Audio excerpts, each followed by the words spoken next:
जय हिंद, नमस्ते, वंदे मातरम। साथियों, आप सभी का स्वागत है समाधान स्टडी यूट्यूब चैनल में। और आप सभी के लिए पुनः एक निरंतर क्लास मैंने लाया है। और आज मैं केमिस्ट्री के 30 क्वेश्चन करवाऊंगा विथ ये क्वेश्चन आपके टॉपिक वाइज होंगे। मतलब आज हम लोग करने वाले हैं केमिस्ट्री के तत्वों के वर्गीकरण से रिलेटेड 30 क्वेश्चन। और ये बेस्ट क्वेश्चन है जो एग्ज़ाम में आपको देखने को मिलने वाले हैं। तो चलिए आइए स्टार्ट करते हैं ये महत्वपूर्ण सेशन। या आपके आगामी एग्ज़ाम जैसे कि नीट है या फिर पीएनएसटी है, इन सभी को टारगेट करते हुए जो हम लोग आगे बढ़ेंगे। तो चलिए स्टार्ट करते हैं आज के पहला क्वेश्चन, महत्वपूर्ण सा क्वेश्चन। और आपकी स्क्रीन पर देखते हैं आ चुका है। देखिए क्या बोला गया है। साथियों, ध्यानपूर्वक क्वेश्चन को सुनना है। आवर्धन ऊर्ध्वाधर स्तंभ में तत्वों का रासायनिक व्यवहार समान होता है, क्यों? तो देखिए सभी साथी नोट करिएगा कि तत्वों को बाह्यतम कोश में समान संख्या में इलेक्ट्रॉन्स होते हैं। इन तत्वों के बाह्यतम कोश में भिन्न संख्या में इलेक्ट्रॉन्स होते हैं। इन तत्वों में बाह्यतम कोश में कोई भी इलेक्ट्रॉन नहीं होते हैं। तो सभी को ध्यान रखना है कि आवर्त सारणी के ऊर्ध्वाधर स्तंभ में वर्ग या परिवार होता है और इसमें रासायनिक व्यवहार समान होते हैं। तो साथियों नोट करिएगा, राइट आंसर होगा ऑप्शन नंबर ए। क्या सभी ने सही कर पाया क्या कि तत्वों के बाह्यतम कोश में समान संख्या में इलेक्ट्रॉन होते हैं? ऑप्शन नंबर ए करेक्ट है। क्या होगा राइट आंसर? क्या होगा साथियों? ऑप्शन नंबर ए हो जाएगा। यह आप लोगों को ध्यान रखना है। चलिए बढ़ते हैं आगे, जरा ध्यान दीजिएगा। नेक्स्ट क्वेश्चन क्या है। तत्वों को 4 ब्लॉकों जैसे कि S block, P block, D block एवं एफ ब्लॉक में वर्गीकृत करने का आधार है परमाणु संख्या, परमाणु द्रव्यमान, परमाणु कक्षक या फिर उपयुक्त सभी। तो नोट करिएगा कि तत्वों के 4 ब्लॉक होते हैं। एक तो एस ब्लॉक होता है, एक तो पी ब्लॉक होता है, एक तो डी ब्लॉक, एक तो एफ ब्लॉक होता है। और साथियों आप सभी लोग जानते हैं कि यह परमाणु कक्षक होते हैं। ठीक है, किसके आधार पर? परमाणु कक्षक के आधार पर।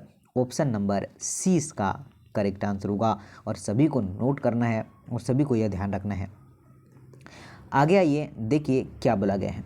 इन 4 ब्लॉक में से आवर्त सारणी जिनमें विभाजित की गई है हीलियम कौन से ब्लॉक में है? तो हीलियम की बात करें, हाइड्रोजन हीलियम, तो हीलियम किस ब्लॉक में आएगी? ठीक है, तो हीलियम पी ब्लॉक में आएगी, SPDF। ठीक है, समझ गए आप लोग? इस तरीके से होती है ना। तो ये एस ब्लॉक पहले होता है, फिर लास्ट वाला पी, बीच वाला डी और नीचे होता है एफ ब्लॉक। सभी लोग जानते हैं। क्या राइट आंसर है? पी ब्लॉक आपका बिल्कुल करेक्ट आंसर होगा। ठीक है, चलिए आगे बढ़ते साथियों। और जो भी साथी चैनल पर नया हो, चैनल को सब्सक्राइब कर लीजिएगा। अभी काफ़ी सारी अपडेट, काफ़ी सारी वैकेंसीज आपकी आना है और आ भी चुकी है। और आप लोग जल्दी से जल्दी सेशन को शेयर भी करना है। यस ब्लॉक तत्वों का बाह्यतम इलेक्ट्रॉनिक विन्यास NS1 एवं NS2 है। इन सभी सक्रिय धातुओं को कहते हैं। ठीक है, क्या कहते हैं? देखिए, उच्च आयनन इंथैल्पी, निम्न आयन आपका इंथैल्पी, वृहद मुख्य क्वांटम संख्या या इनमें से कोई भी नहीं। तो साथियों सभी को नोट करना है कि आपका जो राइट आंसर बन जाएगा वो बन जाएगा ऑप्शन नंबर बी, निम्न आयनन इंथैल्पी। ऑप्शन नंबर बी करेक्ट है। क्या होगा राइट आंसर की बात करें, ऑप्शन नंबर बी आपका करेक्ट आंसर होगा। किसी तत्व का इलेक्ट्रॉनिक विन्यास आपका 1s है या फिर 2s है, 2p है, 3p है या फिर 2p6 है, क्या है ये? तो आप देखिए, तो आपसे बोला है कि ये आवर्त फर्स्ट समूह 6 में है, आवर्त 6 में है, समूह 4 में है। तो साथियों सभी लोग नोट करिएगा, ये आवर्त 4 में आएंगे। और समूह की बात करें तो समूह 6 के अंतर्गत यह आएंगे। आगे बढ़ते हैं। नेक्स्ट क्वेश्चन देखिए क्या बोला गया है। बोला गया है कि एस ब्लॉक के तत्व सक्रिय धातुएं है, समूह में नीचे की ओर जाने पर सक्रिय होगी बढ़ेगी, घटेगी, समान रहेगी या इनमें से कोई भी नहीं। तो यस ब्लॉक जो तत्व सक्रिय धातु होती है, क्योंकि यह जो है बाह्यतम कोश में इलेक्ट्रॉनों का शीघ्रता से क्या हो जाता है, आपका त्यागकार हो जाता है। तो जो आपका राइट आंसर बन जाएगा साथियों, क्या आप लोग बताएंगे? ऑप्शन नंबर ए बन जाएगा। क्या बन जाएगा आपका? बढ़ेगी, इसका बिल्कुल करेक्ट आंसर है। क्या सभी साथियों ने कर पाए क्या? ऑप्शन नंबर ए राइट आंसर। साथियों नेक्स्ट की बात करें, यस ब्लॉक तत्वों के यौगिक अपवाद की बात करें, लिथियम और आपका बोरेलियम मुख्यतः है आयनिक, सहसंयोजक या फिर आपका जटिल या विकल्प ए या विकल्प बी दोनों। तो यस ब्लॉक के तत्व जो है आपका मुख्यतः आयनिक होते हैं। कैसे होते साथियों? आयनिक होते हैं। क्या ऑप्शन नंबर ए आपका राइट आंसर होगा क्या?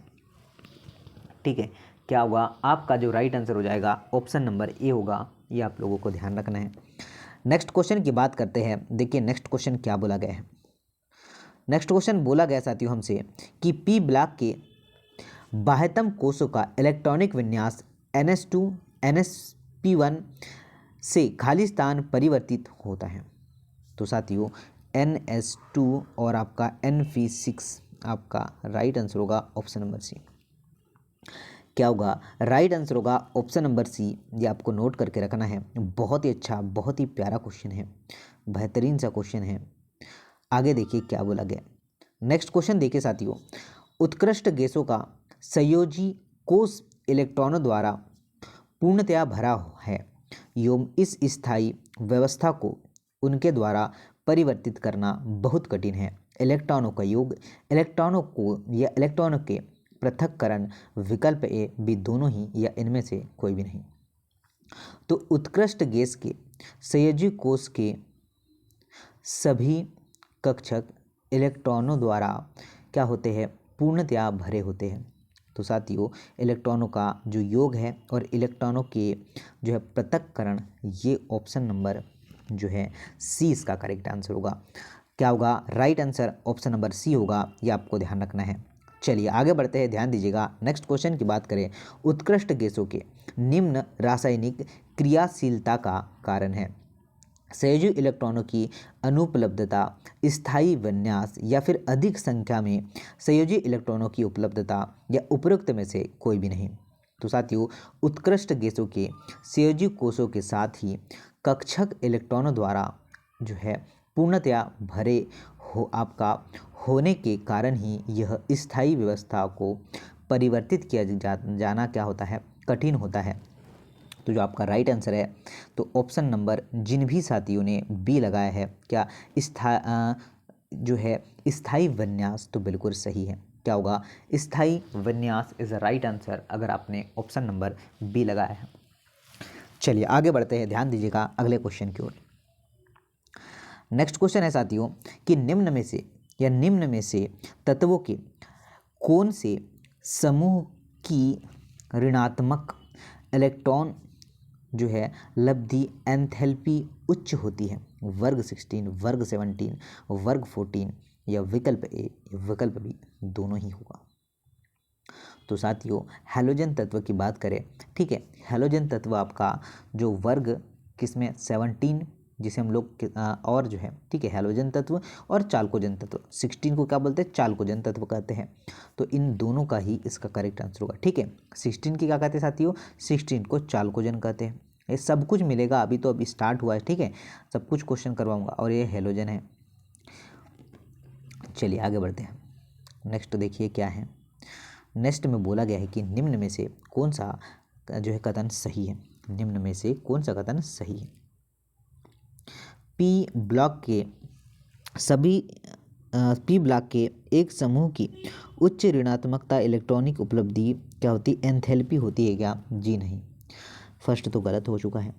पी ब्लॉक तत्वों के दो समूहों की उच्च ऋणात्मकता इलेक्ट्रॉन जो है उपलब्धि एंथैली होती है क्या? जी हाँ साथियों, ये तो सही है। कितनी? दो समूह बोले, ठीक है। समूह 710 के तत्वों को हैलोजन परिवार कहा जाता है। अभी ऊपर वाले क्वेश्चन में देख लिया है, तो ऑप्शन नंबर डी करेक्ट होगा।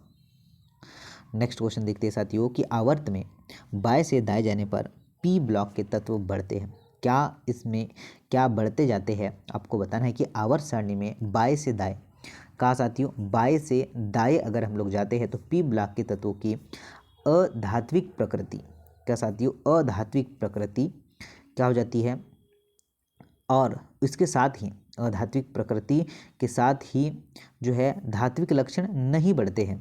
ठीक है, तो आपका जो राइट आंसर है ऑप्शन नंबर बी ही होगा। ओके साथियों, तथा यह नीचे की ओर जाने पर धात्विक प्रकृति बढ़ती है। अगर बाएं से दाएं गए तो अधात्विक लक्षण बढ़ेंगे, अगर ऊपर से नीचे आए तो क्या आपके धात्विक। ओके, समझ आई चीज़ें, दोनों को समझना है, दोनों को नोट डाउन करना है। नेक्स्ट देखिएगा, डी ब्लॉक तत्वों का सामान्य बाह्यतम इलेक्ट्रॉनिक विन्यास कौन सा होगा। तो बाह्यतम इलेक्ट्रॉनिक विन्यास की बात करें तो आपका होगा N-1 D1 -10 NS0-2, option number C होगा। ठीक है साथियों, चलिए आगे देखिए। नेक्स्ट क्वेश्चन की बात करें, क्या है कि Zn और आपका CD आपका पारा जो है Hg का संयोजी इलेक्ट्रॉनिक विन्यास दिया हुआ है। तो आपका N-1 जो है D10 NS2 दिया है। ठीक है, अब यहाँ पर आपको क्या बोला है जरा बता दूं मैं। यहाँ पर बोला है एस ब्लॉक का तत्व डी ब्लॉक का तत्व है, या फिर आपका संक्रमण तत्व, या विकल्प ए विकल्प सी दोनों ही होगा। तो साथियों आपका जो राइट आंसर बन जाएगा, ऑप्शन नंबर डी बन जाएगा, विकल्प ए क्या एस ब्लॉक तत्व, और विकल्प सी संक्रमण तत्व। ओके, ऑप्शन नंबर आपका जो होगा ए और सी डी करेक्ट है। एफ ब्लॉक तत्वों का बाह्यतम इलेक्ट्रॉनिक विन्यास है, क्या होगा बताइए। तो ये होगा साथियों ऑप्शन नंबर सी, ये नोट कर लेना आप लोग। चलिए आगे देखिए। नेक्स्ट है कि धातु एवं अधातु के संबंध में निम्न में से असत्य कथन कौन सा है। क्या बोला है, असत्य कथन कौन सा है, ये हमें बताना है। तो देखिए असत्य कथन कौन सा होगा। कक्ष ताप पर धातुएं सामान्य ठोस होती है। जी हाँ, सही बात है। ये तो धातुओं का उच्च गलनांक और कथनांक होता है, बिल्कुल सही है। धातुएं जो होती है उष्मा एवं विद्युत की अच्छी चालक होती है, ये भी सही है। तो साथियों रॉन्ग कौन सा है फिर, तो डी तो जो बिल्कुल रॉन्ग ही होगा कि धातुओं का उच्च गलनांक एवं क्वथनांक। नेक्स्ट पर बढ़ते हैं, क्या है तत्व जिसमें धातु एवं धातु दोनों के गुण होते हैं उनको कहा जाता है अर्ध धातु, उपधातु, विकल्प ए विकल्प बी दोनों ही, या फिर आपका उभयधर्मी। तो साथियों इसका नोट कर लीजिएगा आंसर कि सिलिकॉन है, जर्मेनियम है, ऑर्सेनिक है, एंटीमनी है, ठीक है, टेलुरियम है। ये धातु तथा जो है अधातु दोनों के गुण इनमें मौजूद होते हैं। ठीक है, अर्ध धातु और जो है आपका उपधातु, ये आपका सी आंसर बिल्कुल करेक्ट है। ठीक है, क्या होगा, सी आंसर बिल्कुल करेक्ट होगा, ये आप लोग को ध्यान रखना है। देखिए नेक्स्ट क्वेश्चन की बात करें, बोला है कि आवर्त सारणी में एल्किल धातुओं के समूह में सक्रियता बढ़ती है, ऊपर से नीचे, नीचे से ऊपर, विकल्प ए और बी दोनों ही, या इनमें से कोई नहीं। तो साथियों सभी को नोट करना है कि आपका जो राइट आंसर बनेगा कि समूह में प्रति जो है निर्धी तत्व और क्षारीय धातुओं की सक्रियता नीचे से जाने पर बढ़ जाती है। ऑप्शन नंबर आपका ए करेक्ट है। नेक्स्ट क्वेश्चन पर आते हैं, बोला है कि आवर्त सारणी में समूह के धातुओं की सक्रियता नीचे की ओर बढ़ जाती है, नीचे की ओर घट जाती है, पहले बढ़ती है बाद में घट जाती है, या फिर पहले घटती है बाद में बढ़ जाती है। तो साथियों समूह में नीचे की ओर जो है धातुओं का क्रियाशीलता यह घट जाती है। तो ऑप्शन नंबर बी आपका राइट आंसर होगा। ठीक है, नीचे की ओर बढ़ जाती है, ऑप्शन नंबर बी करेक्ट है।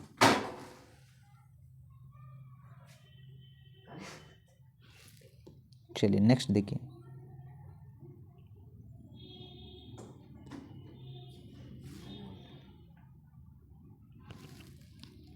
यदि क्लोरीन अणु में बंध धातुएं 198 pm है तो क्लोरीन की त्रिज्या आपको बताना है। क्लोरीन की त्रिज्या आपको बताना है।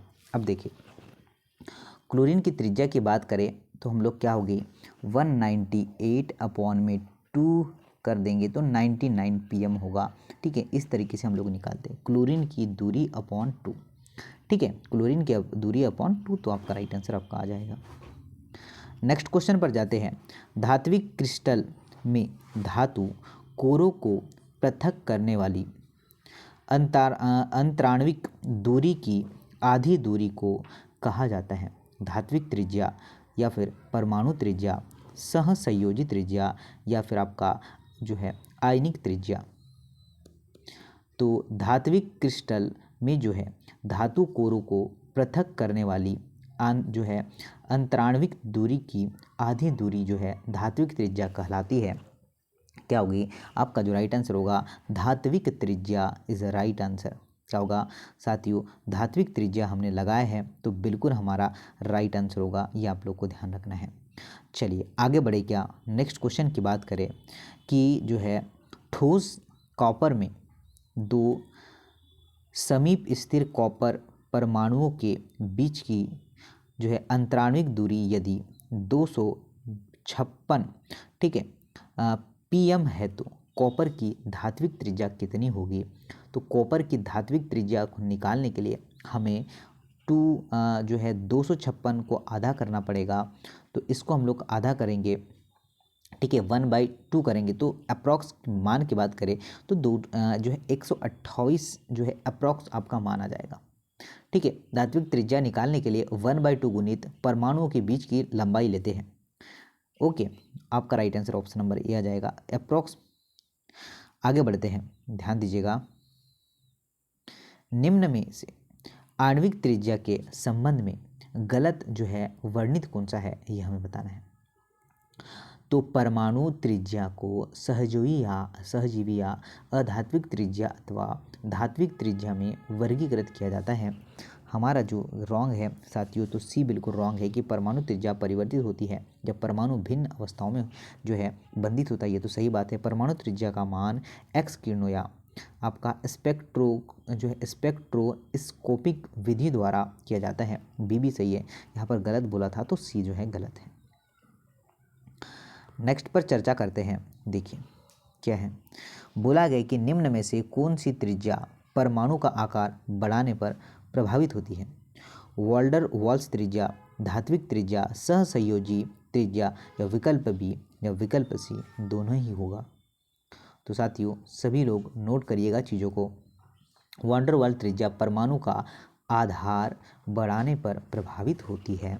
क्या वॉल्डर वॉल्स त्रिज्या, ऑप्शन नंबर क्या है आपका ए करेक्ट होगा। चलिए सभी ने सही किया है, आगे बढ़े। चलिए आगे बढ़ते हैं। ओके,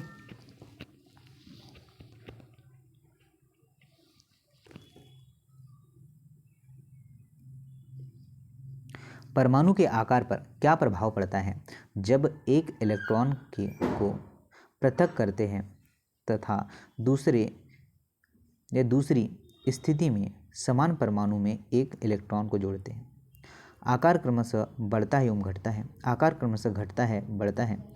दोनों ही स्थितियों में आकार बढ़ता है, दोनों स्थितियों में आकार घट जाता है।